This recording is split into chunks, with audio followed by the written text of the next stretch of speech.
the United States implements new sanctions on Venezuela, throwing a tantrum that they didn't get the election results that they wanted. After another failed CIA coup attempt on Venezuela, the United States is now attempting to retaliate against the Venezuelan people by waging intense economic war against them. The goal of U.S. sanctions in Venezuela, as stated by John Bolton and the State Department, is to get the Venezuelan people to turn against Maduro because the sanctions harm Venezuelan economy. Yes, the goal of U.S. sanctions is literally to harm the citizens so they can turn against their government. Venezuelans are smart enough to understand this, which is why they stand in support of Nicolas Maduro as he challenges United States empire and defends Venezuelan sovereignty. This is why sanctions tend to backfire in their stated goal and actually increases support for the current government the United States is sanctioning. One of the reasons why Vladimir Putin has a sky-high approval rating in Russia, by the way. What makes this even more nefarious is that the West, in a massive disrespect to Venezuelan sovereignty, demanded that Venezuela release their vote counts. Despite this insult, Venezuela released their election data, and the United States State Department quietly walked back their recognition of the Venezuela opposition leader. So after teaming up with the CIA in order to destabilize his own country, we have Gonzalez that is now on the run, just like Juan Guaido. So remember this story. Whenever Democrats pretend they are the champions of democracy, the Democrats teaming up with the Uniparty is the biggest threat to democracy in the world. Bismillah. This message is for Kunta Keith Ellison, who is carrying water now for the Democrats, even though he used to be a proud black radical. I saw his little hit job on my running mate, Dr. Jill Stein. He knows better. Keith Ellison definitely knows better. He knows all about the Green Party. He knows about my essentially backup mother, Amy Young, elected in 1999, so 20 plus years in city Minneapolis. He knows the Green Party doesn't just come out with 4 years, but he has to lie. And it's crazy how they get AOC Pelosi, they get George Takei, they get Keith Ellison. They line up all the people of color that they can to come out and try to take the same shots, okay? And it's pathetic because what it is the Democratic Party is a plantation. Not to say jump, y'all say how high. Keith, you saw me at Friday prayer barely a week ago. You came up and gave me salams and talked about how moving my words were, okay? And we didn't agree that we would connect black man to black man, Muslim to Muslim. And you go pull stuff like this, because you know full well that I would never side with somebody that was predatory or just coming out every 4 years. You've been knowing me. Everybody in that community knows me. And you're out here playing yourself in the street, letting them whip you so you call yourself Toby in public. So it's no longer Kunta Keith, it's just Killer Keith. Because you, just like every single other person in that Democratic Party, you now fully own this genocide. It belongs entirely to you. So keep letting them harm you by your slaves.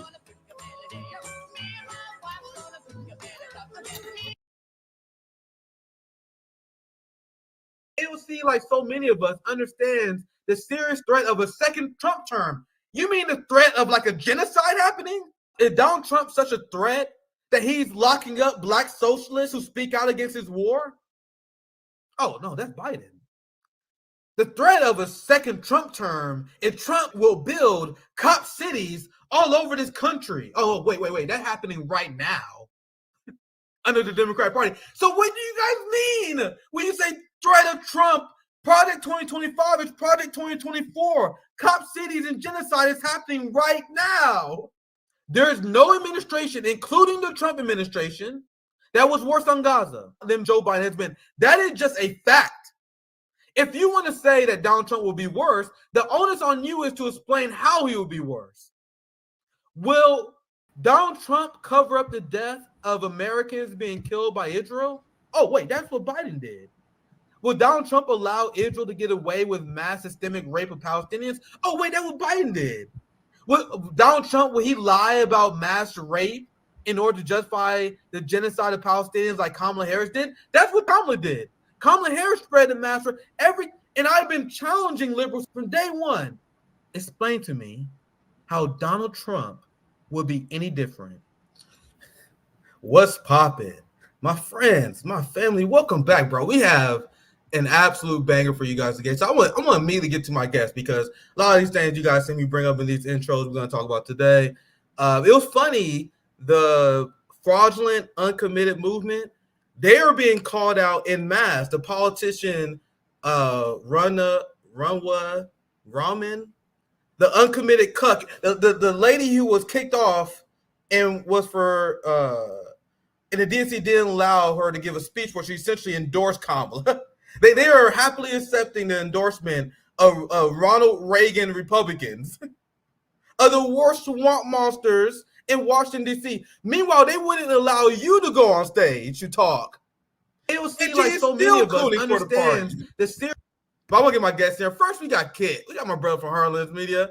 We were just chopping it up not too long ago. I was just on his channel. If you guys are not following Harlan's Media, what is wrong with you? What's popping, my brother Kid? First of all, it's really great to see you again, my friend. It was really great to meet you in person in Chicago, covering your event with Jill Stein and Kashama Sawant. I mean, it's quite clear that there's a lot of work that we all have to do. And real quick, I want to give an announcement. I missed this in my live stream chat, but one of my viewers, Karen Simitova, I think I said your name wrong. I'm so sorry, but her husband went into hospital this morning for retina surgery. His retina became detached, and I just want to send my best to them. They've been longtime viewers. They also subscribe to your channel as well and do Dissidence, and I wanted to give them a proper shout out. And it's really good to be collaborating. Folks have been demanding the post-Duopoly gang come back, and here it is. So there you go.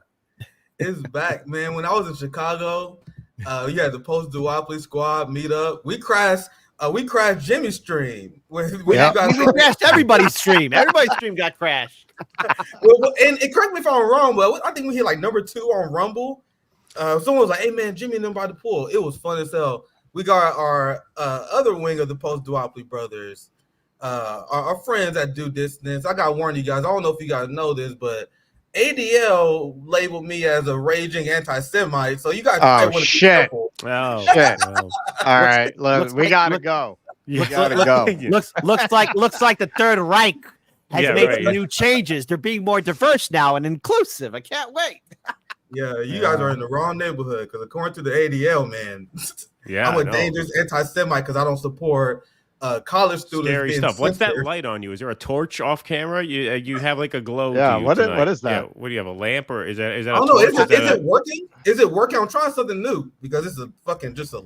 I wasn't gonna come on after that ADL warning. Keaton said, "Russ, there are good people on both sides." Yeah, there's very fine people on both sides. I explained that. All right. Yeah. That's good. That's good. As you guys see, and everyone with a brain, except Ben Burgess, because he thinks I'm anti-Semite. The Vanguard, they think I'm an anti-Semite as well. My problem is with Zionism. Everyone's problem is with Zionism. I haven't never ever seen people like, I just fucking hate the fuck out of those Jewish people. Like, where is this? And they still being a lie about people being rounded up. I'm sorry to tell you, they're out there, and we had to do a big purge of them this week. They're out there, man. They are out there. For sure. But they are still repeating a lie that like Jewish students are being rounded up on college campuses. It's a tiny minority of the movement. If not, because we came for these people, we would have had a subscriber collapse. Like we came for them. But they're there, man. They exist. You got people, especially I think particularly for me and Keaton, they want to have a couple of dancing Jews that reaffirm their anti-Semitism. Yikes. And they latch onto the Zionism, the anti-Zionism, as an expression of their anti-Semitism. Yeah, but that's really not like that. Are you guys talking sentiment. about the Nick Fuentes kind of people? Yeah, well, this is what I think we should. I think it's important to make a distinction there because the anti-Semitism is not really from the Free Palestine movement so much as it is from neo-Nazis who are entertained by the Free Palestine movement because it validates a certain anti-Semitism, right? It's a different cohort of people, like the ceasefire protesters. We're not talking about those people. I've never experienced that, and I've been to a lot of those rallies. These are fucking dwelling limp dick cunts online living in their fucking mother's basement who get behind people like this. No, there are white It's neo-Nazis them who and like to Page watch Smith. brown people bash Jews because it's entertaining for them, right? Yeah, and Yeah, there's a whole subculture of that online on social media. I mean, Oh yeah, I mean, I don't know if you guys. One of my guilty pleasures is occasionally I like to follow some of these commentary YouTubers like that guy Sneeko or the collapse of Fresh and Fit, and how they have associated themselves as like white supremacists, and there they are, seriously, they're trying to do some talking points, and then there they are being cucked and being laughed at and smeared. It's just like you see all sorts of weird, crazy people in this entire environment, and even being in this for 7 years, like sometimes I still get like, wow. There's a lot of crazy people out there. You guys, and you're 100% right, Russell. I'm glad you brought that up. You guys know I am among the most radical of the Free Palestine. I mean, we had multiple Palestinian summits this year alone, where they're openly condemning the uncommitted movement, calling out the Palestinian bourgeoisie who condemn Palestinian resistance. So I am among the most radical of the radical, and I have literally never seen any of these people have any disdain for Jews. That's not what it is, man. Right. It's a bunch. Go ahead, brother. Go ahead. It's a bunch of butt hurt fucking white boys. I was about to ask you about that. Hey, wait, hold on, Russell. My question is, man, did we ever see the Vanguard in Chicago? I mean, they were supposed to do that van tour some time ago, and they never did. Where was the Vanguard at? Well, where were they at? Were they in their van? I mean, honestly, in all seriousness, I don't even understand what the fuck they did. You went to Chicago and you didn't produce any meaningful footage. They gotta pass to the floor. What? Are you kidding me? They got it. They wanted two soft boys with delicate hands, so the DNC sent them up there to keep the CEO of Taco Bell happy. And they had to return some favors probably just to get that first floor covenant. Exactly. And they didn't produce any real footage, man. I don't understand it. It's very weird. It's very weird. Yeah, I mean, we can do these like live streams and shit at home. Like what you guys was doing was legit. Like on the ground setup you had that while we was able to find at the protest. I don't understand why the people went to Chicago just to set up the same studio. Like Kit was doing some killer on the ground interviews. Yeah, we really expose people who are serious. And one thing I want to get your thoughts on this, Russell, because regarding the people that you're talking about, I want to see if you agree with me because I had a few exchanges with Nick Fuentes, and they come off as like feds to me. Yeah, I went after him because how are you gonna say you oppose Zionism as you support Donald Trump? The biggest, you guys see how there's contradictions here, and I view these people now that we see how deeply dishonest the Zionist regime and all the propaganda campaigns they wage. When they are pushing this anti-Semitism hoax in order to suppress free speech, wouldn't it be a good idea to hire some people who is pushing hardcore, legit anti-Semitism shit that you talking about, Russell? But the reason why I view them as off because their solution to the problem is incoherent for one because Nick Fuentes he calls people out he calls them the Jews. He said the Jews right. The number one driver of Zionism is Christians, and I called him out for that in a tweet. And to be clear, you're not going to ratio Nick Fuentes, but I did good considering his rabid following. Well, I said, why are you calling out the Jews when the largest drivers of Zionism is evangelical Christians? And you guys will know his response to me. He's like, "Oh, come on, man, that's bullshit." What? That's the intellectual. That's his only. I went over this the tweet exchange on RBN before. But it's like that's your only response. You guys see, he makes it about a religious struggle. He organizes on racial lines, not class line, racial lines. So my personal opinion, I see these people as useful idiots in order to establish legitimacy to the anti-Semitism ops. Because how are you gonna pretend you anti-Israel while supporting a pro-Zionist party? It doesn't make sense to me. You guys have any thoughts? Feel free to disagree with me. Not only do I agree with you, the guy in question in our case, we did a long analysis, several long analyses, in fact, on the we did Tucker Carlson interview with. You sat through that. Holy cow, dude. Yeah. So the subject in question was a guy named Daryl Cooper, who was interviewed by Tucker, who's quite literally a Fed. I mean, he works for the Defense Department. And as far as I know, he's not even particularly anti-Zionist. I didn't hear him say anything particularly anti-Zionist in that interview. But yeah, I mean, he's just basically a very, very, I would say, semi-closeted neo-Nazi who, like you said, gives legitimacy to the anti-Semitism op. And it is, for the most part, an op because I have not encountered any of it at actual Free Palestine protests. Nope. Zero. No, Yeah. never. Yeah, No. I definitely don't want to create that impression. It's been quite the opposite. Yeah, I know what you mean. No, these guys, man, they are, they're basement dwellers, man. I mean, they're people who haven't left. They haven't left their freaking houses in 3 years. You're being generous with that 3-year time spot. Yeah. I want to be generous. We're always generous. And then you have, we had a back and forth with Dave Smith, man, who, I said we're going to call him Shlomo. It's Yiddish for Sambo, because he's doing a step and fetch act to these people. That's what he had this guy on after he tweeted out Nazis in front of the Eiffel Tower. And he said, this image is preferable.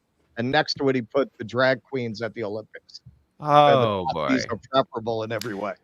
Yes, we had a brief exchange with Dave, and I responded to one of his challenges with another challenge of my own, and that was the last we heard of him. He disappeared. He had no answer. I'll send you the tweet, Nick, when we're off the air. I don't want to make a big thing of it. I gotta check this out. Yeah. It's disgraceful, man. It's disgraceful because we were kind of done with it. And then he brought this guy on again because he's trying to save face. He's the one who promoted this guy.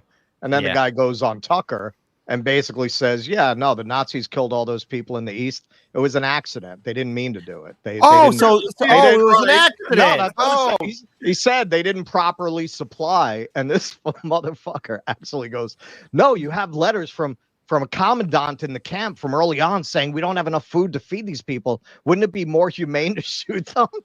They were only following orders. I'm not even fucking kidding. I'm not even kidding. Yeah. And dude, it was very eye-opening. Like, look, you had some of these people who came at us over it are just straight up vicious anti-Semites. Like, and they really outed themselves. Like all of a sudden, oh, you dreidel spinners, you like people were saying shit I can't even repeat because I don't want to. That's like they'll pull us down. Then you have other people who it's like they're Scientologists. But have you listened to 30 hours of his podcast, man? Because that would really explain where he's coming from. Because what you heard, you didn't really hear, and what you saw, you didn't really see it. You got to read Dianetics. You got to read it. It'll open up your mind. Like, that's what these fucking people sound like, man. They spent 30 hours listening to this guy's podcast. They will not look at any subsequent information about it. That's it. And we gotta go to the podcast, too. And if we don't go to the podcast, we spent 2.5 hours listening to this asshole. If we don't go to the podcast, we're not willing to be honest actors. So look, man, these people are out there. We picked up on that a while ago. And again, I'm not going to say it's a lot of people. If it was a lot of people, we would have had a subscription collapse. So we basically went on the air and said, literally, go fuck yourself. Yeah, I think it's the Nick Fuentes people because he has a very large following. It's that kind of, yes, it's that cohort. No doubt about it. Yeah. Yeah, you guys know the point of a PSYOP is to trick the dumbest among us. Because so you have the PSYOP, which is the operators like Nick Fuentes and all these legitimate anti-Semites, and then they convince the dumbest among us, their supporters, to legitimately to repeat his anti-Semitic bullshit. And now I saw a video, and I was trying to find it, but I can't. It's not like something I have saved. But I saw a clip where Nick Fuentes openly says he don't support a free Palestine.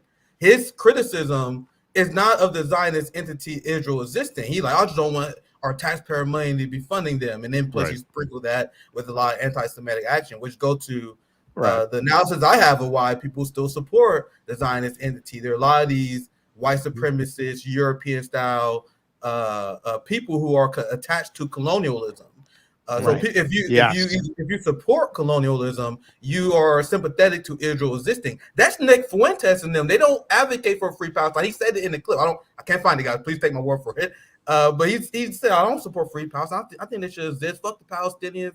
That's the colonizer mindset. So who does that colonizer mindset benefit? The establishment. Meanwhile, he's there just to spread the anti-Semitism. So then the establishment can crack down on the left. So that's my take. That's my take. Well, this is, yeah. I mean, actually, I'm glad. I've been on a journey this year, man. From when I went to what I've come to call the douchebag dialogues, kind of opened me up to what's going on with the intellectual dark web people, and kind of, they're like, yeah, no, we believe in free speech. Except for Israel, except for Zionism, except for Palestine. No, we're not Western chauvinists, except, the West is clearly culturally superior. The guy we were talking about, he starts going, it's a lot of dog whistles. Yes. Well, as Europeans, we like order. We're bothered by disorder. You ever heard of Japan, motherfucker? Well, wait, hold on. Wait, because there's another thing to take into account here. Because when we talk about order, well, gee, if you look at all of Europe's history, it's been nothing but a lot of military conflict going on there. That's the other thing. And then there's also the fact too, because we talk about Zionism and religious extremism, but I remember the early late 90s going into 2000 when people thought that Y2K was going to be in the world, and there was a lot of Christian fundamentalists who were going to say who said that there's going to be a rapture that was going to happen, and Israel, like the remaining Israelis, were going to convert to Christianity or something. There's like a movie called Megiddo 2, where it's like Russia, not Russia, no, Russia and Europe side with Satan. No, this is actual script, and then China, Mexico, and America. This was made. This was a movie that was made, and China, Mexico, and America were the only three nations that fought against Satan. It was fought in Israel. This was an actual movie that was made by actual actors. It does exist. I'm not crazy here. I know we're talking a lot about crazy people, but this was a movie that was made. Well, this is what I'm seeing. Like between that and this made me look at, I became more aware of this kind of like woke right wing kind of movement that's coalescing, and what it is and what it's about. And the intellectual dark web is definitely part of that. But basically they needed a historian. They have these fake philosophers and fake intellectuals. They needed a fake historian, because a lot of this is mainstreaming classic kind of white supremacist attempts to rehabilitate the Third Reich. And people will say, but they're pro-Israel. Yeah, man. They don't necessarily feel a need to reproduce the German Nazi Third Reich version of fascism. They just want fascism. Peter Thiel, all of these people, they're trying to put together a kind of a philosophy that justifies a modern day techno fascism. That's what it is. And they're taking these very weak-minded online people who have been very disabused of their faith in institutions, particularly after COVID. And they're using that to introduce what everyone had always dismissed as this is crazy Stormfront, Nazi, Ku Klux Klan kind of shit. Well, they lied to you about the jab, right? Well, how do you know what they told you about the Nazis is true? Maybe the Nazis were defending the West from the Soviets. Maybe they were actually standing for Western civilization. And Churchill is actually the father of the collapse of cities like London, and they're being overrun by immigrants and drag queens. That all goes back to the Churchill Allied faction that didn't side with Hitler to stop the communists in the East. Like this, it's a whole thing that a lot of people have been sucked into, more than you might realize being in our space. Yeah, I think it's all a front to sell testosterone supplements. That's my theory. Also, these are the same people who also are associated with that red pill community too, and it's a lot of those guys get suckered. Take for example, oh yeah, you gotta believe in traditional values and everything else. Yet the same people who talk like that don't even practice it. I don't know if you followed that whole red pill sphere or anything like that, gentlemen, but it is by far, it leads down to that same pathway too, where they think like, oh yeah, the government's out to get you, or history wasn't taught to you properly, and that it's like that Andrew Tate kind of sphere too. It's all intertwined, and it leads to some All really these people. disgusting I stuff. see someone in the chat saying, I didn't see this, but someone in the chat saying Russell Brand was crying like a teenage girl getting her first kiss on prom night when the Queen died. Yeah, man, I'm sure I didn't see that, but yeah, man, like all these people are getting sucked into this, and you can see it starting to gel into something like an overall worldview. And on the one hand, the liberal class is so repulsive. And they are, as you say, Nick, as you said in your opening monologues, well, they take away our freedom. They are building cop cities all over the country. They're funding genocide. So I think it makes it very easy to be drawn into, well, let's see what's on the other side. Oh, I like what they're saying better. Okay, well, you know a thing by what it does. Look at what they're doing. Look at what they're doing. Look who they won't criticize. All these motherfuckers, they say they're anti-war. They're pro-freedom of speech. After October 7th, there was an Israel carve-out, pretty much with all of those people. All of those people who claimed that they were not really cultural chauvinists. They were just defending the best of the Western tradition of rational debate and freedom of speech. As soon as October 7th happened, that shit all went out the window. It all went out the window. So they told you right there who they actually are. They don't actually believe in those things. You never will. As a martial artist and as someone who not insecure in masculinity at all, I find Andrew Tate to be very unappealing. And I don't understand how it works, because I saw him talk about, he had a tweet where he was pretty much complaining about activists. He was calling people who protest beta males. He was calling people who put their body on the line to challenge a tyrannical government beta males. So he was promoting this idea that if you're poor, you should work hard and you should grind and you should make some other motherfucker money. And that's the alpha mentality. The alpha mentality is you falling in line like a sheep behind their government. It's laughable to me. And a lot of in my opinion, and I'll pass right to you, Kim, my opinion is that the people who are willing to sacrifice their bodies, the people who look at the tyrannical government and they're like, and their reaction to the tyrannical government is, I want to change that shit no matter what. No matter what it takes. They are the most alpha motherfuckers. The people who want to take down the ruling class, the people who work hard, grind, waste their entire life just so they can get a small piece of the pie. To me, that's more beta-like, to allow evil and allow corruption because you're too afraid to challenge it. That macho man shit on work on people who don't train. People don't know martial artists. There's none of that in me. Like to me, there's nothing more manly than resisting the government. Like like Andrew Tate, for example, he look at, for example, black people resisting the police state. He viewed that as wokeness. He viewed that as weakness. Imagine you're black. You have someone you knew who was killed by the police. What is more beta?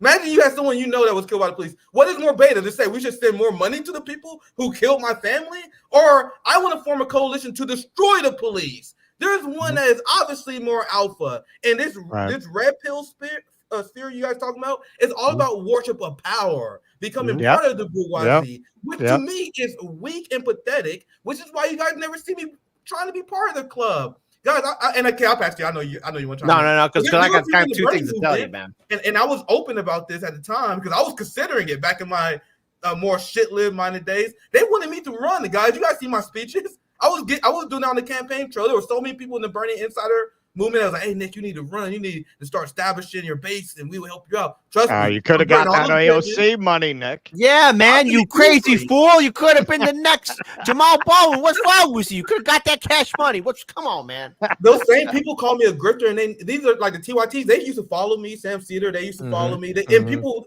and during the height of the Bernie campaign, when my account blew up in the first place, there was people pushed me to, hey, man, Cori Bush just won, bro. Hey, Cori Bush just won in Missouri. I could have been the next Cori Bush. But I legitimately do not want to be part of that. Like their culture alone makes me sick. Am I making sense? I can panel back in there. But to me, the assimilation is beta. That's my radical position. It's kind of connected to everything that Russell and Keaton were bringing up about, again, the Nick Fuentes sphere. And then going to the Reds, you mentioned Andrew Tate. This is the same dude who went on the record. I'm going to probably butcher the quote, and I want to give a shout out to one of my viewers, Dr. Nick, who's in the chat, because he sometimes occasionally gives me updates how fresh and fit, because they're worshipers of Andrew Tate as well.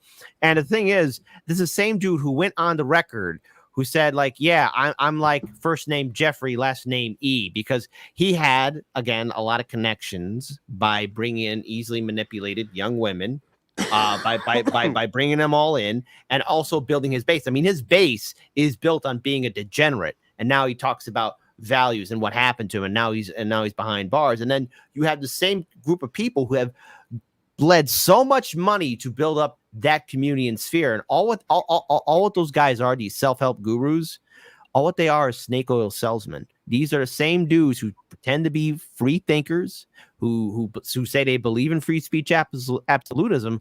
All they want is a piece of the pie, the cut of the entire sphere, so that they can have control and influence. I mean, nobody talk about how Candace Owens' husband is good friends with Andrew Tate. What? Well, yeah. Why is he such good friends? And the traditional values part of that, right? Because a big part of it, as I said, I kind of rattle off the different things you have to do to be an alpha, right? You have to lift weights and eat red meat, always, and get married and have children and pray to God. The values, especially like the Christian values part of it, is really important, because while they project this sort of manly alpha essence, don't forget, their audience cannot get laid to save their life. So they have to be like, no, we have traditional values. We're not going to go out there and chase women, because if we do that, we will find out very quickly we can't get any. Nope. Right? So they have to sell you, no, you have to be a good Christian. Like, do all this, but be a good Christian. Don't actually try to go meet women, because you will fail and we will be exposed for the grifters we are, because really, you guys are supposed to think that you can be Andrew Tate, but you can't, because you suck and you have no swag whatsoever. Yeah. Well, that's it. And that was mean, man. How dare you hurt their feelings? I mean, they might be lucky if they come out at night between maybe 9 p.m., 10 p.m. They might be lucky. But that's part of what's dangerous about this. I mean, it's kind of ironic to quote him because these people love him, but this is one thing he said that was very true. Jordan Peterson said, if you are worried about strong men, wait until you see what weak men are capable of. And that was the stop clock telling the right time twice a day. Because these are, he said that. He said that. I mean, I guess his followers didn't realize he's talking about them, basically. But that's what I'm seeing, man. Like, this is very weak, broken men. I can't even blame them, man. I mean, they came up in a culture. The whole culture is broken and psychologically devastated. And but Peterson hits on a point. I don't think gender is partly, but not entirely, a social construct.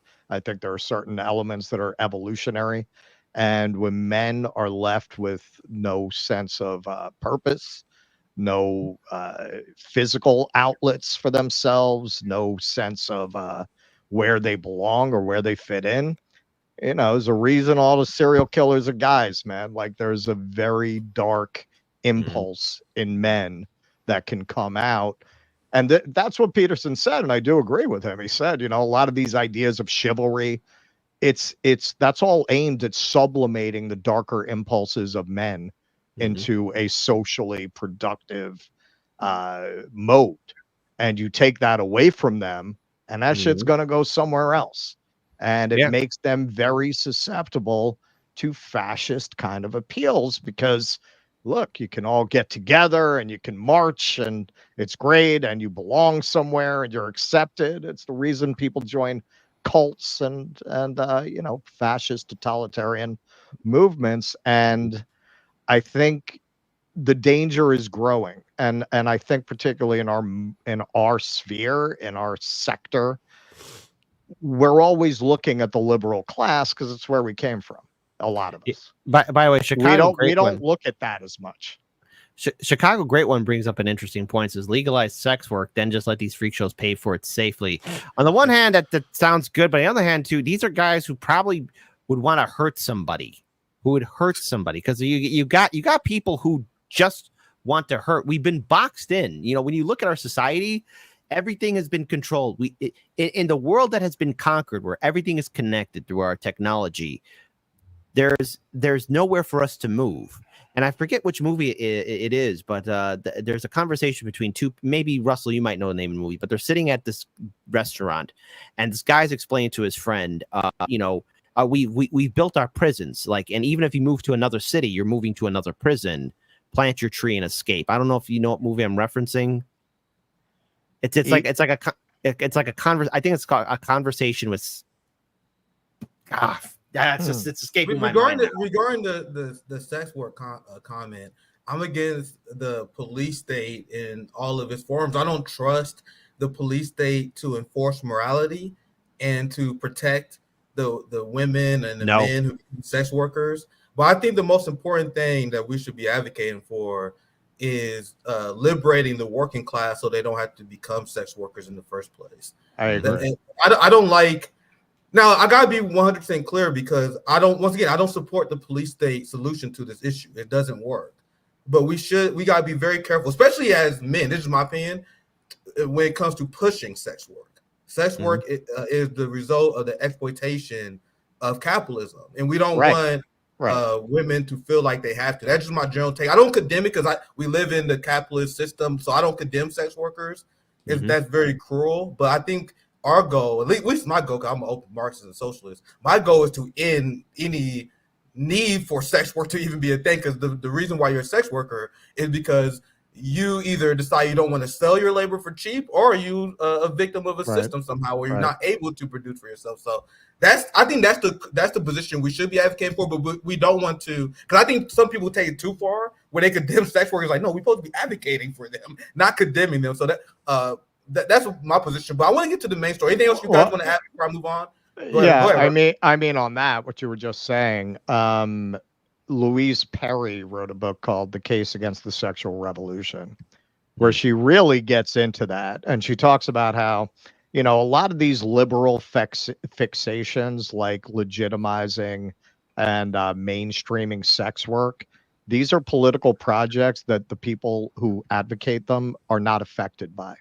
Yeah, you can afford to look at things that way. You're not, but you don't see a lot of poor women who are forced to do that to survive, saying, yeah, sex work is great. These are people who don't have to do sex work, who can afford to indulge in these intellectual parlor games. And they don't put a lot of care or consideration into how that affects other people. I want to address this comment because it gave me opportunity to talk theory. You guys know, and this is a true comment, by the way. Sex work existed long before capitalism, but you guys know capitalism was an improvement of feudalism. This is why capitalist realism, the ideology that capitalism will always exist, is inherently incoherent.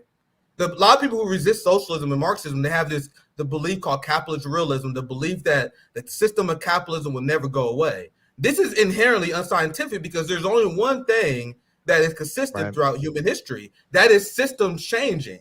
And the Marxist analysis is that when you look at feudalism was definitely a backwards version of capitalism.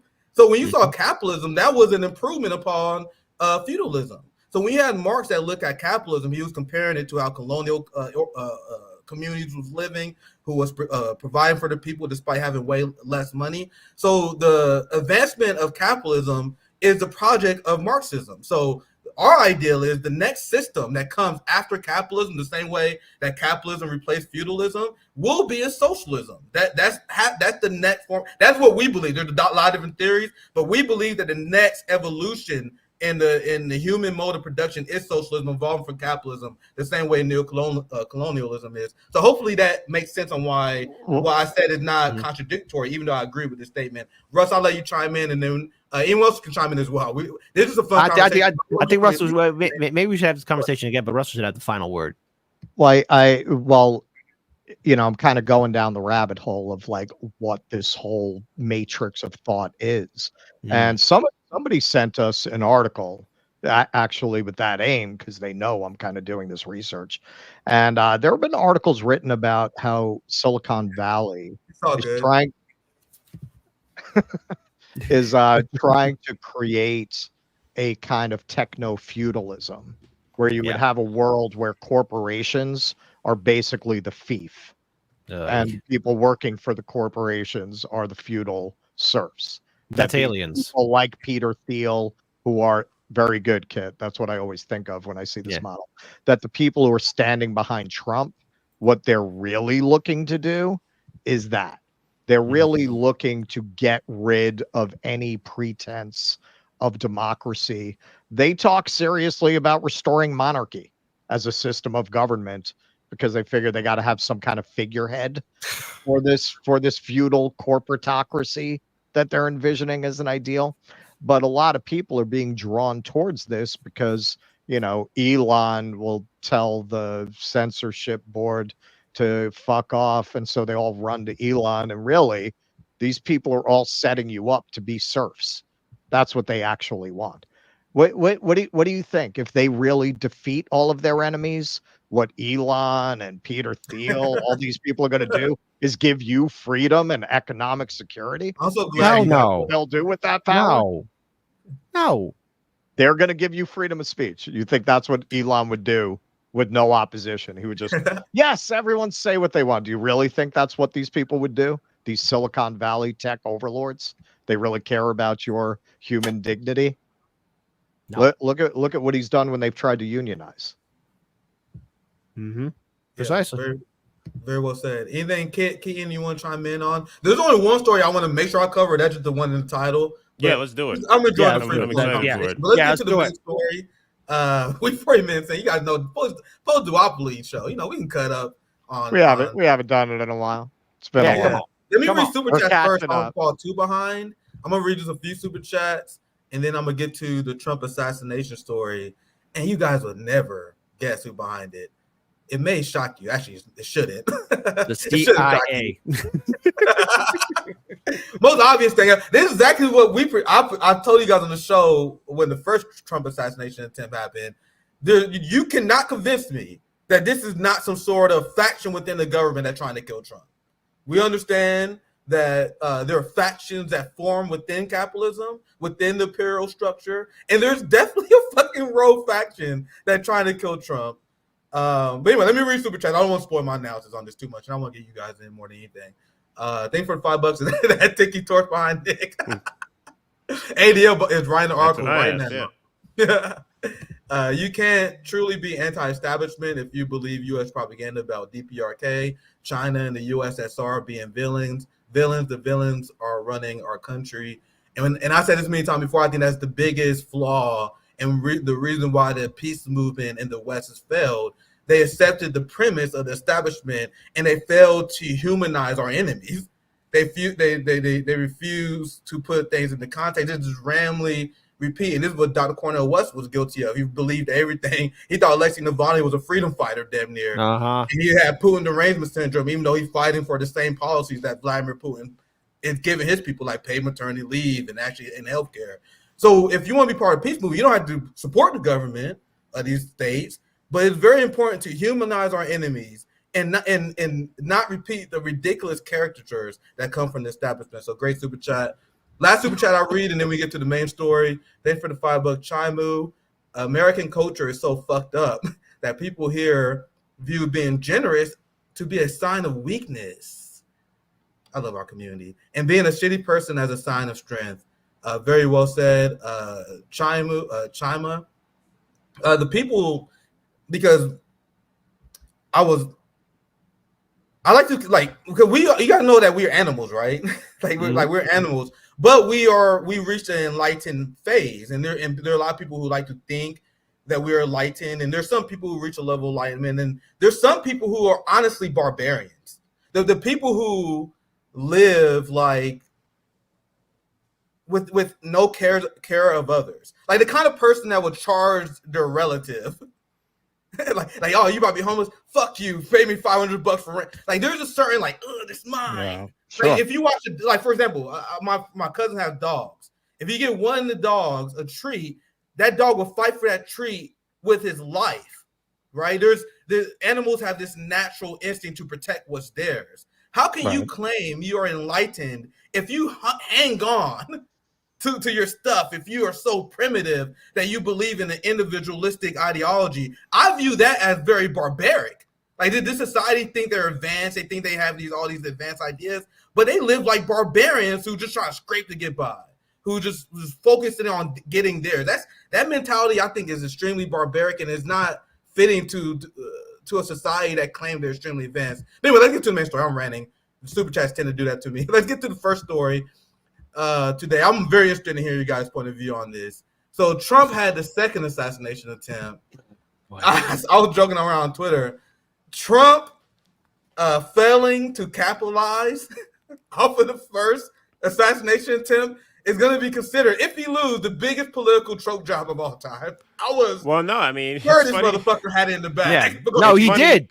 It's funny you say that, because my overall take on this is that you're running a dog shit campaign when the assassination attempts are the high points. Yeah. like those are the peaks of opportunity that you have to actually get a bounce in the polls. Like, you can't get a polling bounce unless and until they try and whack you. Yeah, and I want to get your guys' initial thoughts on. Go ahead, kid. Well, I mean, we've all brought this up. I mean, he had a chance to really capitalize on what was a historic moment in July, especially during the Republican National Convention, to really bring it home and probably cripple the Democrats. But he didn't. He just went on being the same old person that he always is. And it's to be expected, because this is Donald Trump we're talking about. But now, again, another attempt happens, and you realize just how not only... sorry about that, how corrupt our system is, but how we have politicians that are going to be treating this as a normal operation of just how things are. And we have a Republican candidate who, once again, this happens to him, and thank goodness he's safe and no one else got hurt. But look at the person, the individual who is behind it. Clearly, he is not mentally well in the head. He was a Bernie bro, a Tulsi supporter, a Trump supporter, now a full-on liberal. He couldn't even make his own mind. And the thing is, how do you really bring together a country that's so heavily divided? I mean, Trump could have done it during the first time it happened. And I can't believe I'm saying this was a month apart. This is the second time this happened to a presidential candidate in my lifetime that I would witness, not in just years, but in the same year with a 1 month separation. Just how incompetent are you, Secret Service? No one's doing site security. No one's doing any kind of rotations or security perimeter watch. I mean, who is really keeping an eye on how operations are run, especially on presidential candidates? I have to say, I'm flabbergasted at the amount of incompetence, not only from our media, from our politicians, but from everybody. And you know what? In a month, or either that in 2 weeks, people are going to forget about this. Watching the corporate media report on this story has been hilarious. Watching them try to tap dance around the elephant in the room, where you had Ukrainian officials who openly endorsed political assassination as a legitimate means to resisting Russia. You had CNN, MSNBC. I live tweeted about one of the segments. I saw we did many propaganda reports. CNN, just like 2 days ago, I live tweeted this, where they had a segment where they explained how Donald Trump is a threat because he would end the war in Ukraine. Now think about that for a second. That's the messaging coming from the liberal class. Mm-hmm. Don't vote for Donald Trump or he will end the wars. Now I explain how we live inspiring. In the most propaganda. Sorry, what was that? It's inspiring. I explain how we live in the most propagandized country in the world, right? So what do you guys think is the consequence and the result of years in years of propaganda by said institutions, MSNBC, CNN, you have a populace who become radicalized. You have these corporate media entities that is telling this clearly stable person that Donald Trump will give away Ukraine to Russia. Now, I have been clear, and I like to make predictions. I think it's fun to make predictions. Then I'll brag about when I get it right. My prediction is that Donald Trump is not going to do shit to end the Ukraine war. No. That is my prediction. It's not going to happen. I think he's going to fund NATO more. He's going to sell the war in a MAGA way to his followers, and they're just going to accept it. That's my prediction. No hard evidence. That's what I think is going to happen. Meanwhile, you had the liberal media that's pretending that Donald Trump is literally going to side with Putin and help Russia kick out and take over Ukraine, which lead to these psychopaths. And the corporate media have been trying their best to like brush over his ties to not only the neo-Nazi Banderites in Ukraine, but he had a very friendly relationship with BlackRock. Let me show you guys this one first. Both of the people who assassinated Donald Trump was seen in BlackRock commercials. Yep. And you cannot convince me that this shit is a coincidence. My name is Brian DeLallo. I teach AP and honors economics in Pittsburgh, Pennsylvania. Financial well-being to me is knowing that I can be free to do the things that I love to do. I hope when I retire someday, they say that guy made this place. Oh, God, you fool. You beautiful idiot. My name is Brian. This was the first guy right at the beginning. Yeah, right there. There he is. There he is, right there. There he is, right there. Financial well-being to me is knowing. And then this guy was connected with government agencies in Ukraine and helped with recruitment as well. Like this is from Hotspot, who's been tweeting. I don't do paper though. Suspected would-be Trump assassin Ryan Ruth has made many appearances attempting to recruit mercenaries to fight for Ukraine. In May 2022, he was in an Azov Battalion promotional video.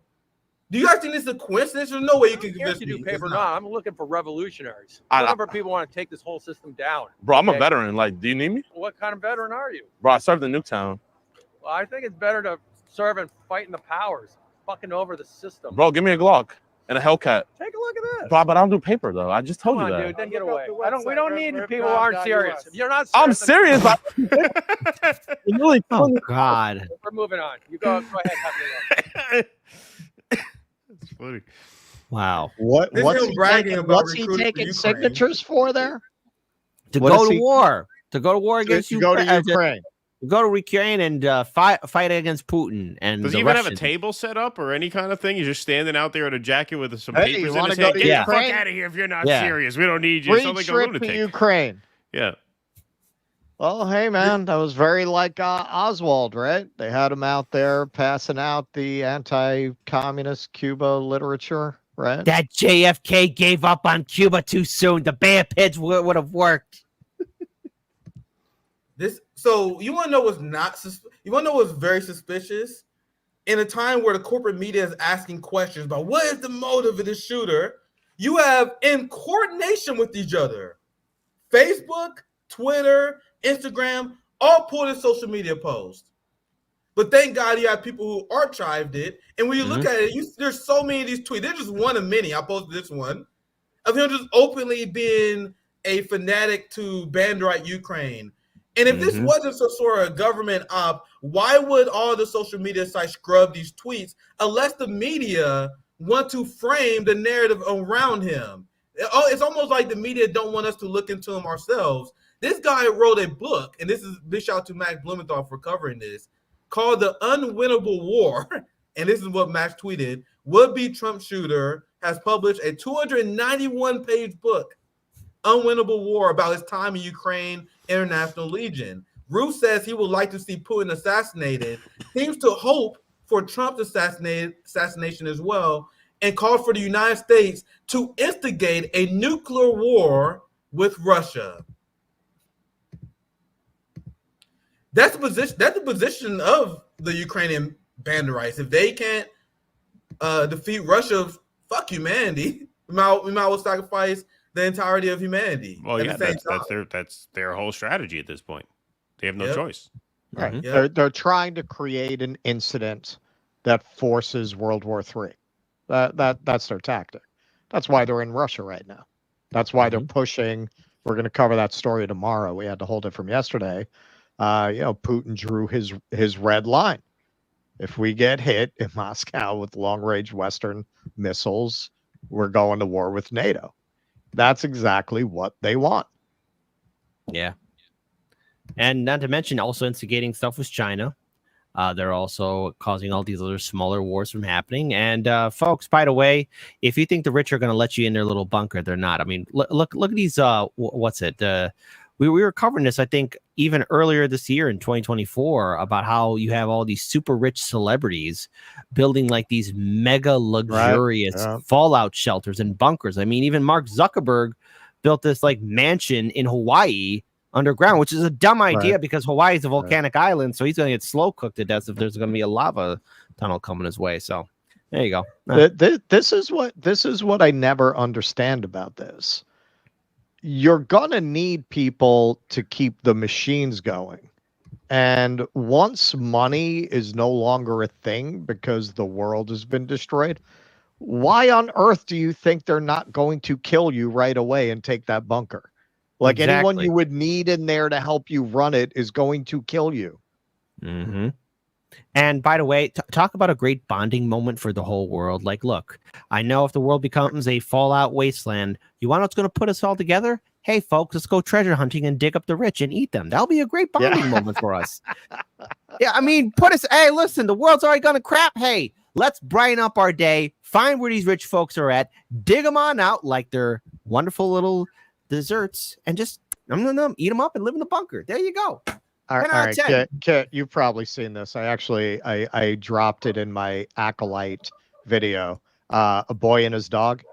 Yes, and I've read the book. That movie, and I've read the book too. Book is different than the movie, but both are great. And is it worth? It's worth reading. Yeah. And in fact, Fallout got a lot of references from the Boy and His Dog because of the ghoul. The glowing ghoul. It's actually a part of the Fallout mythos. Yeah. I'm gonna read this receipt, and I want to show you guys how I saw CNN, and to be clear, I have watched a few segments from corporate media, a few from this morning. I haven't seen how they've been reporting in this evening. I take a lot of bullets for you guys. I do a lot of oppo in preparation for these shows. And one thing I've noticed is that the corporate media is trying their best to bury the Ukraine connection. I'm trying to find this headline. I thought I had it saved where let me see. I might have to dig for it. Where one of the corporate media websites reported on this. They simply said that Ryan Ruth had tweets about Trump. Very informative there. They are like burying the story. So I'm gonna show you guys one where they actually bring up the elephant in the room. And I'm gonna show you guys how awkward it is for them to report on this. But I'm gonna read this last receipt from Hotspot.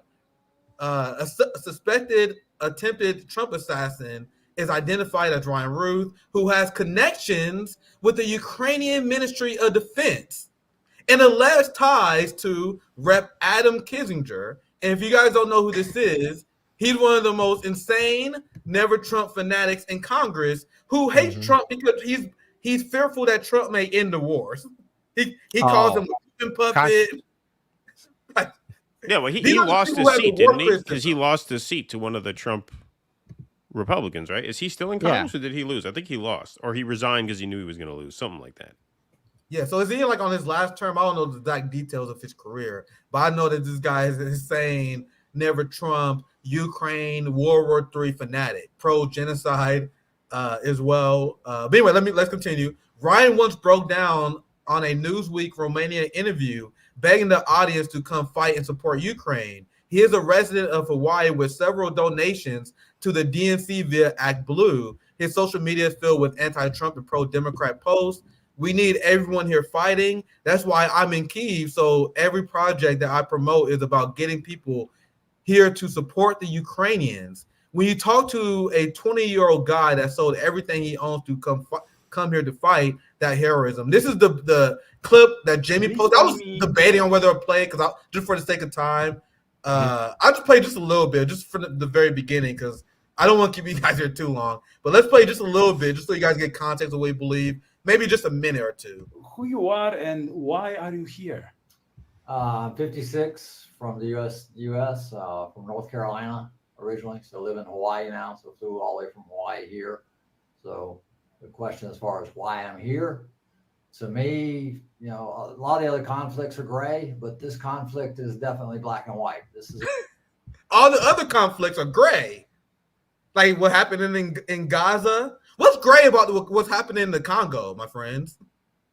The genocide that Israel supports so they can get the materials that they need. Like Israel. Yeah, what's great about those is that he was not told how to feel about those, and so those are great, right? Yeah, he was told how to feel about this one, so it's not great. Yes, absolutely. He's only following orders like a good soldier should. His hair isn't even quite gray. Part of it's white, part of it's like a purplish gray. Yeah, he can't make his mind up. Come on, yeah. That's not going to fit in the military, man. You got to be uniformed, buddy, if you're going to be on the front lines in Ukraine. Let's just watch another 30 seconds. We're not going to spend too much time on it, but there is.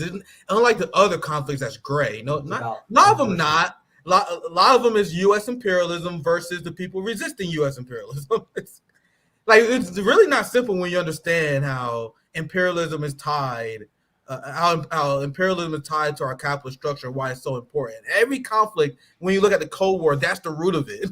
The United States who want to erase the will of the people who embrace a socialist mode of production, or the United States trying to impose their imperialist domination, like in Syria, where they steal 80% of the Syrian oil. So they hate Assad because Assad resists the United States pillaging their resources. So in order to justify people hating Assad, they have to lie and say that he gasses people and he's a tyrant, even though his politics is very similar to any ruler in the Middle East.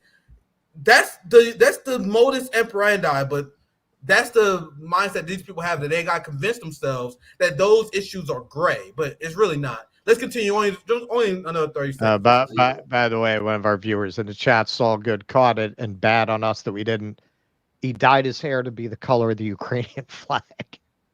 Oh, no. Oh, Jesus Christ. That's what's going on there. Oh, that's horrific. Let's watch a little bit more. Stupid idiot. Storybook, you know, any movie we've ever watched, this is definitely evil against good. I mean, we're evil against battling good. A situation here where, you know, the Ukrainians and the rest of the world are caring and kind and generous and unselfish, and when did this happen? One another, and it's just a matter of, you know, we need to stand up for that. That is the most important thing in the world, is just to show human beings that we're kind and we're caring and that we take care of one another and that the world is united, so that we feed each other and make sure that, you know, we all move forward as be kind by waging war. Does he have a military background? Is he? No, I don't think he does. And not to mention, anyone who does have a military background should at least know better than to willing to be going on the front line and doing all that stupid stuff. Plus, being 56 years old, you are a liability, old man. God damn. This just tells me once again, we have to invest into mental health in this country, because there are a lot of sick, disturbed people out there. And, you know, I thought I knew crazy, but no, there's a lot of crazy people out there who have these ideas of grandeur, who think that they are going to be this great hero or the main character. Guess what? You're not the main freaking character, and no dumb main character is going to waste their time going to a stupid war that could lead to World War III. Sorry, I'm a little bit pissed off because there's so much I want to do, and I swear to God, if I wake up one morning and all of Chicago's a nuclear wasteland, I'm gonna be a little bit pissed off. Yeah, so I like the town there, kid. I like it out there. Yeah, thanks. It's a cool town, man. Thank you. I appreciate it. I hope it stays around for quite some time. Me too. So the last thing I'm gonna show, and then I'm gonna open it up to the panel for discussion. I'm gonna show this a short clip. I found this funny because I love how they're trying to tap dance around this guy. Clear connections with Ukraine, and what obviously drove him was CNN radicalizing him. Guys, realize the result of this, and this is me being actually pretty generous. This is CNN in the New York Times radicalizing him, because obviously I also think the government played a big part of this. So this is actually me being very conservative. The CNN, New York Times, all these people obviously radicalized them. So they can't admit that. So here's them tap dancing around. I'll play just a little bit and then we can chime in and talk a little bit afterwards. Oh, wait, hold on. Sorry. Let me fix the audio here. Video from 2022. He went so far to support for Ukraine. He did that in dozens of posts on X. He traveled to the country. And in a newly surfaced video from 2022, he went so far as saying he was willing to die in the war there. Take a listen. Putin is a terrorist, and he needs to be ended. So we need everybody from around the globe to stop what they're doing and come here now and support the Ukrainians to end this war. Can we just appreciate the fact that he called Putin a terrorist as he literally just engaged in terrorist activity? Exactly. Can we just appreciate that for a second? By the way, his weapon of choice was an AK-47 weapon or one of that type. And as someone who served in the military, especially with the other assassin who tried to use a cheap variant of the AR-15, those are weapons for close quarter combats. Those are not sniper weapons. Okay. So, I mean, yes. Can you do a direct shot? Absolutely, with enough training. But I mean, this just tells me whoever's running this. I mean, if there is again, I cannot say that there isn't a conspiracy because there probably is one. Because knowing how our government acts, but I mean, my goodness, I mean, we have idiots who are now using these weapons and thinking that they are some sort of hero trying to change the course of time in history. And guess what? There's going to be another Trump 4 or 10 years down the road. Everyone's acting like they got to stop Trump as he's like the next Hitler or something of that nature. He's not. He's another neoliberal corporate politician. Kamala will still be implementing Biden's policies if she gets elected in office. They're all the same. The problem is the donors and the politicians that run the system. It's not just one person and like a Saturday morning cartoon show. It's not some one villain. It is a multi-system in which there are horrible individuals who are true psychopaths who have created this neoliberal nightmare. And then you got their successors, like people like AOC and MTG, who are waiting in wings just to be the next version of already the same old guard. It's the same vintage wine that's bitter and stale while the rest of us are out here starving. It surprises me still just how easily so many of us still fall for the same trap over and over again. And we could rant here, but the thing is, the only way we could do this now is actually through ballot initiatives, mutual aid, like how RBN is doing it, and actually building real movements of change. And if we don't, then we're going to be old men here saying, "Oh, I can't believe it's still going on here." It just, if we don't change our way, it's gonna. Next time there won't be a next time. Look, I don't want to bring anybody down, but yeah. I don't see how, no matter what the outcome of the election is, I don't see the country make it to the next one. I just don't see us coasting into the next election and just in 2028 doing this again. Like, I'm not saying the country won't exist, but it seems to me that there's going to be a cataclysmic collapse of some kind, Russell, before we get to another election. Let me ask you a question. If the United States was to be one version of Rome, which fall was our be? Western Rome or Eastern Rome? I would say Western. I would say Eastern. Western. I think we're in a slow stagnation to where it shrinks and shrivels away. But you think it'll last that long? Possibly, yeah. But it'll be a shell of its former self. I think it's just going to lead to just a husk, a wizard husk. That's what I think is going to happen. Yeah, but I mean the Eastern Empire, the Byzantine, it kind of had its golden age. It had its resurgence. That's why I say the West, because I see more. Yeah, I mean, the Visigoths come in at the gates and boom, that's it, baby. It's over. And then it just splinters into 1,000 pieces and successor states. To be continued. To be continued on this, because I like to have a conversation further about that. But all right, cool. All right, all right. You said West, I say East. I mean, what I would say is, I mean, it seems impossible that this has not been orchestrated somehow. This guy, I don't know, something not right about this guy. Obviously, there's a lot not right about this guy, but you don't really know what, right? I mean, it's hard to really pin what it is, because if they were going to try and take him out, they missed again. This time they didn't even get a shot off at him, right? I mean, the Secret Service was apparently 2 holes ahead of Trump. That's how they did it, where the Secret Service would go and literally like clear as he went. So as he shot golf balls, the Secret Service would go and clear ahead. But the interesting thing is, like, there's a golf course at Mar-a-Lago, isn't there? Or something like that. Doesn't he have golf there? Yeah. But this wasn't Mar-a-Lago. This was somewhere else. So how'd the guy know he was there? Exactly. And that's some people are saying that. Some people are saying only his like staff would have known that. Because it wasn't a campaign event. It wouldn't have been on the calendar that he's going to play golf at Palm Beach Club. I mean, he's hanging out. So how the hell did he know he was there? Yes, in the segment, and if you guys follow the arrest, the guy was very calm. He was very reserved, apparently, when he was arrested. He pretty much surrendered almost immediately when they found him. He seemed very relaxed. And I need you guys to understand, if something like this was to be carried out by the government was trying to kill Donald Trump, the plan would be very factionalized. Like, obviously, not everyone would know. You will have a segment within Trump's security team that's compromised. You have a segment of the government that's compromised. Meanwhile, everyone else is going like business as usual. Like, they have no idea about what's going on. That is how something like this would be successful. So apparently the Secret Service caught this motherfucker. These are not the people in the know. You got to have a faction that's in. This guy who's obviously not all the way there, obviously not competent, he was caught by the Secret Service, who obviously wasn't in the know. So he's getting arrested and he chilled. He's like, hey, yo, the CIA hooked me up on this. Hey, the government hooked me up on this. So I'm good, right? I'm good because you guys helped me. And they're like, nah, bro, the deal was you got to fucking be successful. And this is what happened to the other guy. This is why they had to get rid of him. Because the deal was you be successful killing that motherfucker. We may let you go. But if you get caught, you on your own, motherfucker. We're going to say you a lone gunman. That's my interpretation. I will admit, it is very conspiratorial. You guys know how I am. Mm-hmm.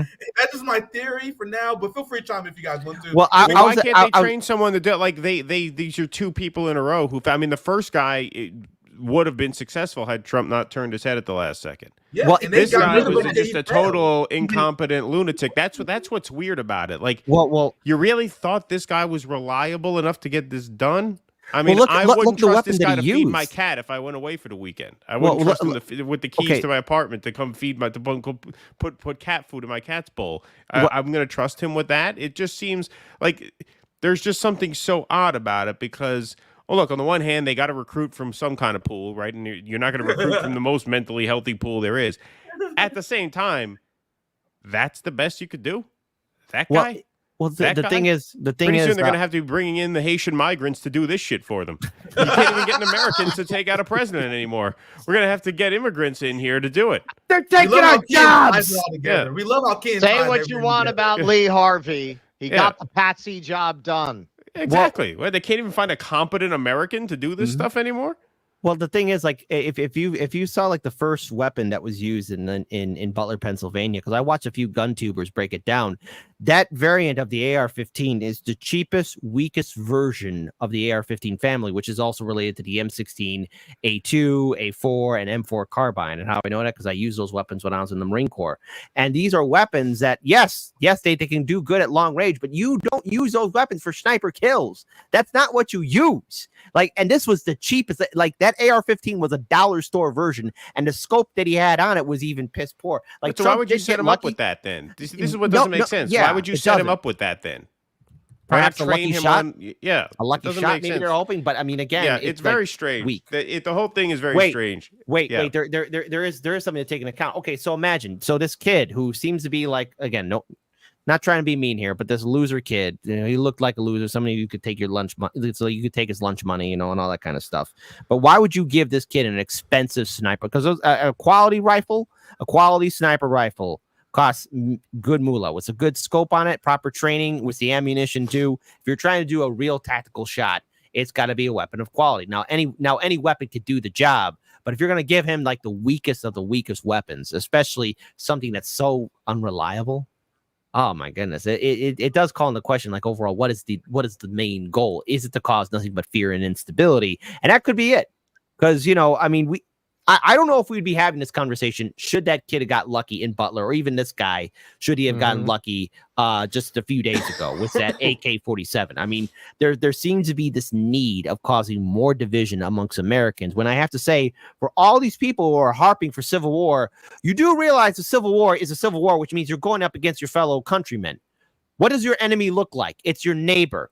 It's your friend. It's that guy in the road right beside you as you're driving to work, to a job that doesn't even care if you live or die. All right. And the thing is, you think your senator or House representative is going to be there on the front line with you saying, all right, let's go get these Republicans. All right, let's go get these Democrats. No. They're going to be in their mansions drinking while all of us are popping each other. That's all I got to say. For those who want the Civil War, know this. Your intellectual leaders won't be there with you. I always mock the Tim Pool motherfuckers who've been saying Civil War is coming. I'm sorry, guys. I'm not convinced that Civil War is going to be waged over the red-blue game. like motherfuckers going to kill each other over the... It's going to be... Because you guys know 50% of this country don't vote. Yeah. And despite what the corporate media will have you believe, despite what have a lot of these blue grifters will have you believe, most Americans are not Democrat Republicans, about 1/4. So you're gonna have half the country shooting at each other while the rest of us watch them and laugh. You think we're gonna be shooting and killing each other over the duopoly game? Not gonna happen. But of course they want to push that. They want Americans to dislike each other. The last real topic we have before we shoot the shit is before we wrap up here. I want you guys' opinion on this.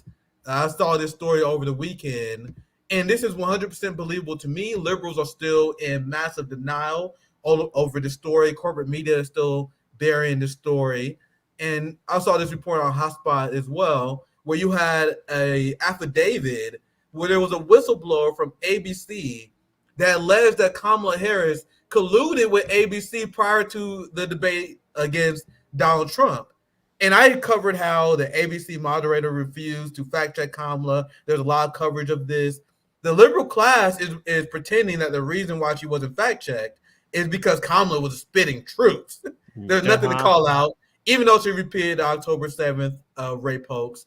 What's interesting about this, and I want to give you guys thoughts on this. This is our last little quick topic. If we were to say that the ABC debate was rigged, people who would defend the ABC and the Democratic Party, they would say, well, if the debate was rigged, wouldn't there be a whistleblower? Wouldn't someone blow the whistle? So now we have someone under the penalty of perjury that is doing that same exact thing. And I also am one of the people who want to believe with my eyes and telling me. So I want to get your guys' thought. Do you guys think this is legit? What were you guys' reaction in general to that debate? We can start with Russell and then Keaton, and we get Keaton here as well. With the debate itself? The debate itself? Yeah, whether ABC, I guess the question would be, what are you guys' reaction to this apparent bombshell news of ABC rigging this debate for Kamala? Did that surprise you? And also general thoughts about the debate as well. It seems like at this point, you know, Taibbi has probably written the most about this, about how the moment the media decided that their job is not to report anymore, it's to defend democracy from Donald Trump or some shit, they stopped being journalists and they lost all credibility they had remaining, which was already pretty thin by then with the public.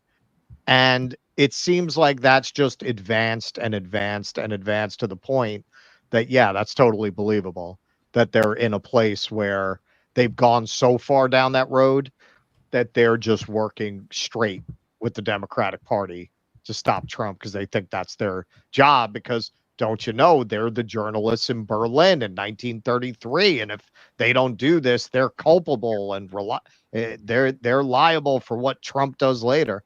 So yeah, that's totally believable. In terms of the debate itself, look, I mean, Trump fell apart as soon as she said that his rally sizes were small. You know, that's like telling him he's got a little dick with that guy. And he got triggered. And for the rest of the debate, he's very defensive. And at the same time, you know, some of the lines he dropped were pretty funny. It's one of those things. If you like what Trump's about, I don't think his performance was as damaging as some people might think.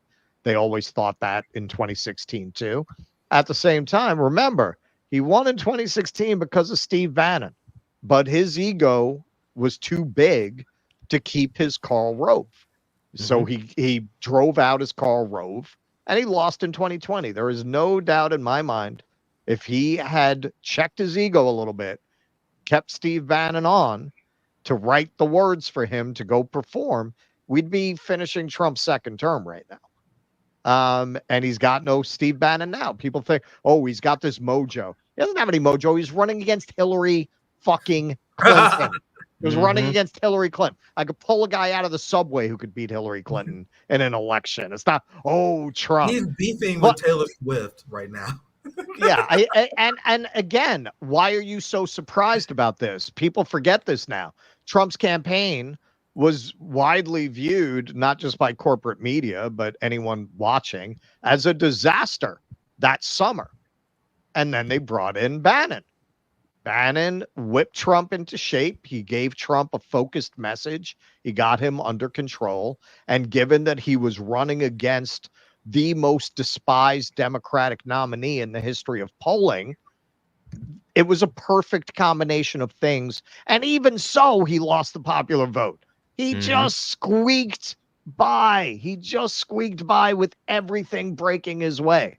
So nobody should be surprised that he's not good at this. He was never good at this. Steve Bannon was good at this. And that's how he became the president. It's a great analysis. That's perfectly said. I agree with that 100%. Kid, anything you guys want to chime in on this story? No, go ahead, Keenan.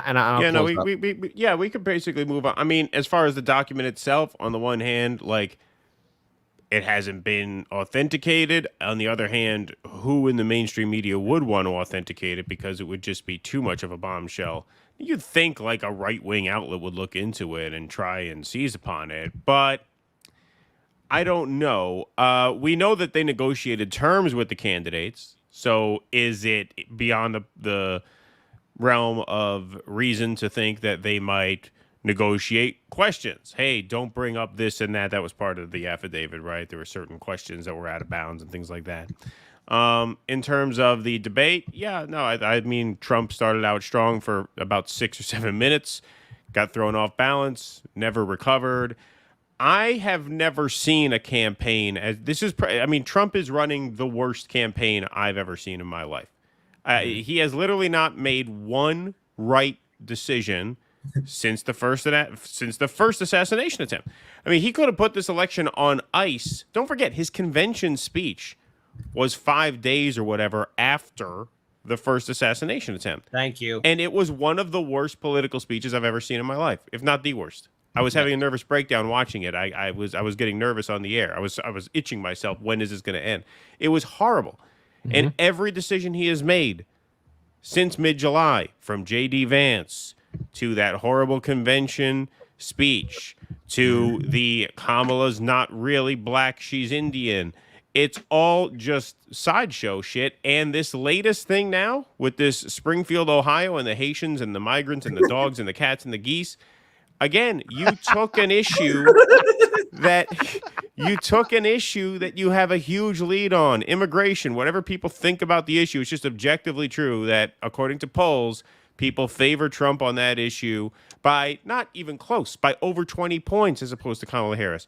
You got a question on the debate stage about immigration, your answer should have been, she was the border czar. She did such a terrible job as the border czar that now she can't admit that she was the border czar. You flesh that out with a detail or two, you're good. That's it. Instead, they're eating the cats. They're eating the dog. Eat the cat. Eat the cat. 1 week later, we are still in this news cycle where Springfield is actually in far worse shape now than it was before he raised the issue. They've had, 3-4 days in a row of bomb threats where they've had to evacuate schools, shut down hospitals, not shut down hospitals, but, they've had to put their hospitals on high alert, right? He has brought chaos to that town, not order. And his point is that the immigrants brought chaos. No, what brings chaos to a town are bomb threats at school every day. So one decision after another, one has been worse than the next. And because the Democrats are so bad, he still has a 50-50 chance of winning. Still has a 50-50 chance of winning. But in terms of like the level of campaigning, I've never seen a worse campaign than this. I've never seen a more self-sabotaging campaign than Trump's campaign. It's not even close. You're too young to remember Bob Dole. But Bob really never had a shot. It's your money. Bob Dole doesn't like that. If you say it 3 times, it sticks. Yeah. So well, he kept I remember that. watching Bob Dole in the debates with the constant blinking of the eyes. Bob Dole never had a chance. Not only did Trump have a chance, Trump came into this the prohibitive favorite. I mean, this should be an unlosable race for Donald Trump. Yeah. After I told you, I said earlier in the stream, but Trump being unable to capitalize on that first assassination attempt. Right. And I said at the time, I was like, bro, I think this race is over, but never underestimate Trump's ability to choke the shit away. And Kid, I know you want to chime in, but let me show this clip and then I'll pass it to you because based on what Keaton is saying here, you have Trump that's essentially giving Kamala a Hail Mary. Well, we all know that Trump is a diehard Zionist, right? And you see like the Nick Fuentes and these influential right-wingers who are speaking up against Israel. And all thing you got to do at Trump is simply just avoid sounding like a maniac on this issue. So guess what this motherfucker does? Gave this interview, and I covered this a while ago, where he gave the most unhinged Zionist answer I ever heard of, to the point where if you look at this comment, I'm not doing it again because I did it before. Everyone who supported Trump was like, dude, fuck this guy after this. I'm going to play just a little bit of this. Then I'll pass it to Kid. I want you guys to react to this, and then we'll wrap up. In that sense. This is to Kid's point that he's running the worst election of all time. Here at Trump essentially lamenting the fact that the Israeli lobby is not stronger. It's amazing. If you go back 15 years or even less, the strongest lobby in that sense in the United States was Israel. You couldn't say a thing about Israel, Christian or Jew. You couldn't say anything about today. It's like under siege. You look at AOC +3, you look at these people, the way they talk about it. And then you see Schumer, who's become a Palestinian, as far as I'm concerned. I mean, he's actually become like a Hamas agent. Oh, God. Schumer, how did that happen? Really? I mean, you see it. Really? You reached Hamas agent Chuck Schumer. Wow. Please, I'm not available right now. Please leave a message. Chucky Boy Schumer. Chucky Boy Schumer being with Hamas. I didn't get the memo on that. So, my thoughts on whether or not ABC gave Kamala the secret sauce for the notes. It wouldn't surprise me if it was true because we've seen this before. In fact, we've seen a horrible campaign before. We saw it in 2016. It's click, copy, paste. And again, to Keaton's point, it is 50-50 because that's how bad Kamala is. I mean, whether Trump wins or Kamala wins, it's 50-50. And the thing is, in 2016, Trump was supposed to lose. He had his back out plan, and that was to create his own Fox News type media empire. He was surprised. It's like that quote from the Joker. I'm like a dog chasing cars. I wouldn't know what to do with one if I caught one. And Trump was a dog that caught the car, being the presidency of the United States. And we've seen the media give notes to candidates before because Hillary Clinton versus Trump. They gave her the secret sauce of the notes. We've seen this before. Yep. Trump was supposed to lose in 2016. He was more surprised than anybody else, which kind of calls into question the veracity of Melania crying like, oh, God, I got to be the first lady to all these people out here now. I don't want that. And the thing is, Trump is only doing this to boost his ego because he lost so bad in 2020 because he didn't have his Steve Bannon. So, I mean, and again, this entire campaign, Trump, I actually thought maybe he could sort of be a little bit different, just a little bit. Just a little bit. And see, that's my weakness. I got this little hope in people. I see the best in people, and it's something I got to purge out of my body. But the fact that, again, we are seeing here, we are seeing a system that's going to repeat itself because nothing's going to be different under Trump, and nothing sure as hell will be different under Kamala. Like, the only thing I'm worried about for a Kamala presidency is the intensification of censorship. I see it being worse under Kamala than under Trump because, I mean, in 2020. After the Uhuru 3 thing, because you guys realize Yeah, O'Rourke exactly. was spared by the courts. The Biden administration wanted to lock them up. That's why I am unapologetically saying I think both is evil, but shit, I want Biden. I want the Democrats to lose because if they don't, you're gonna have more black soldiers. They might come after our ass. They're going to come after everybody. Look, I mean, again, people were being censored under Trump's administration when they first went after Alex Jones. When that happened, when I was on radio with Daniel, when Harlan's media was starting off, when that happened, me and Daniel both said the same thing on radio, on air. This is bad because they're going to start coming after all of us. And then what happened in 2020? The most of the time Harlan's media got hit was under the 4 years under Biden and Kamala. All these 9 times this happened to us, it was under Biden and Kamala. And this is just, again, you know, we've seen this censorship become so crazy. And I just have to say to everyone that's watching, you know, this isn't anything new. You've seen this before, and it has to be stopped. Yeah, we need, and this is my opinion, and we can wrap up. We need the pendulum to swing as often as possible. We can't allow any of these parties to consolidate power. So if Biden and them win again, they will double down on the right-wing genocide policies because they will view that as a mandate for the left. We need that pendulum. I'm not saying it's going to make a huge difference, but we need as much instability as possible, the pendulum to swing as possible as we organize for change. We can't have any one faction become so dominant they get a ton of shit done. The last time that happened was the Reagan Revolution, where the working class was destroyed. So don't put too much stock in that because I don't think it's a revolutionary strategy. But if the pendulum swing Bill as much Clinton, as possible, more to the point. Yeah, go ahead, Russell. Go ahead, Bill Russell. Clinton, more to the point. I mean, he was Reagan's 3rd and 4th term.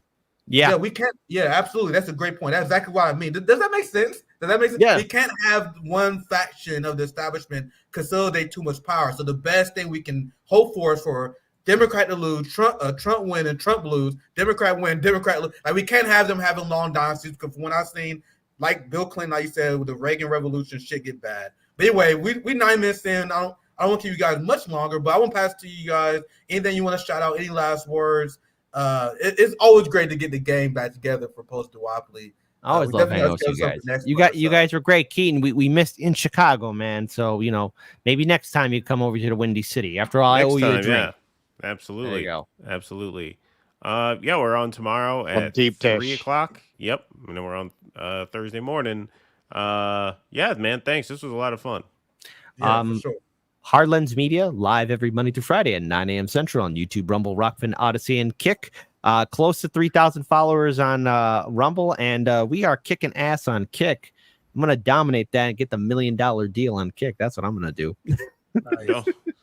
Working that Kick game. Russell, anything else you want? Anything you want to add? Anything you want to announce? Any last words? You know, the only thing I will say is if you go to Eventbrite, you look up Weird New York with Russ. I am coming out of retirement for 2 nights only to do a special tour of MK Ultra sites, old CIA safe houses, weather underground bombing sites, all kinds of fun stuff.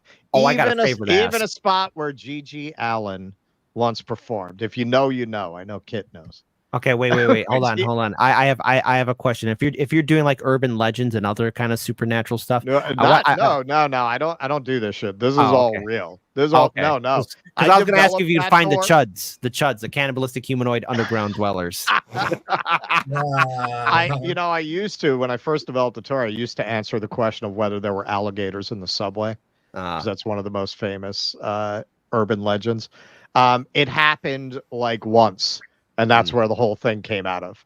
Like a couple of kids in Harlem, like way back, like in the 20s. There was actually like somebody had brought back an alligator from Florida and thrown it in the sewers, but it's not a normal thing. But if you do want to go on the tour, space is very limited, only 30 people a night, October 25th and 26th, I think. Go ahead, Kit. No, I was going to say, like, actually, there was an alligator movie, but it was set in Chicago called Alligator. It's a B-rated film, and it's not even probably filmed in Chicago. I was just like, hey, we stole something from New York City. You stole the alligators in the sewers from us? Yes, we did. Yeah, there's actually 3 super chats I forgot to read, so I'm going to read them real quick, and I'll do my last shout-outs here. Thank you for the $12, Hobbs. What is the greater tragedy, the death in Gaza or the Chicago White Sox? Hey, the White Sox won 2 in a row. The White Sox just won 2 in a row. Hey, that's probably done by a cubby wubby. South Side Thriller, North Side Killer for life. Screw the North Side. Jokes about genocide. Thanks for the super chat. Thanks for 1999, John. Good to see you all back together. I left the CPUSA and joined the American Communist Party. I like what I've seen so far. Do y'all have thoughts about the ACP, Hodge, Jackson, Midwestern Marks? I answered this question before. Do you guys want to take this on? I would never condemn anyone organizing among themselves outside of the system. They are a anti-capitalist communist party. I see them organize locally, clean up trash. I'm not saying they're perfect, but who the fuck are we to condemn people who organize among themselves? I've seen some people that are communists and socialists that say the ACP are infiltrators. Infiltrating who? They were organizing among themselves. Like American. I thought it stood for Alpha Communist Party, with Hinkle and Eddie there with the, I thought that's what they should call the Alpha Communist Party. They're recruiting Andrew Tate. Yeah, exactly. Yeah, no, God bless you. God bless him. Yeah. Yeah, all right. I think we can wrap up. There was that piece on Hinkle that CNN was going to run, but they bumped it because of the assassination attempt, so it never ran. Hinkle did some. CNN did some feature on like the lost left or like the misguided left, and they did a profile on him, which I'm assuming was intended as some kind of hit job. But nobody's seen it yet because of the shooting yesterday, or the attempted whatever it was, the what have you, as they would say in the Big Lebowski. I don't know why this is playing in my brain right now, but I remember a long time ago, early 2000, I actually interviewed Hinkle before he ever blew up, man. Like I have a real old school interview. Yeah, real old one. Like when we had our studio on Kimball on the north side. Yeah. So like it was like way back on Kimball on the north side. And I actually interviewed him. It was like an online interview, but it was before I think the lockdowns happened or whatever. Anyways. Yeah. Antiquity.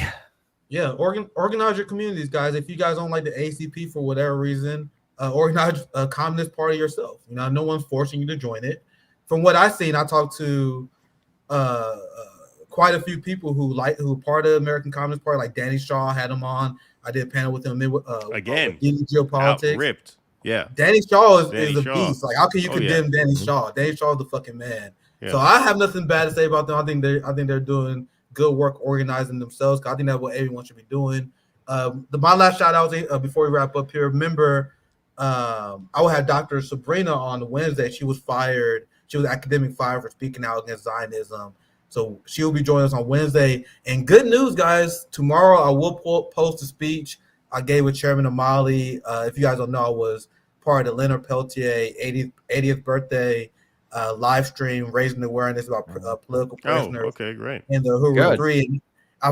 We got a copy of the speech, fam. So I gave a speech there. I was a keynote speaker. They was like, hey, nigga, just speak however long you want to. And you guys know, bro. You already know I brought it because we had so many hard-hitting activists there.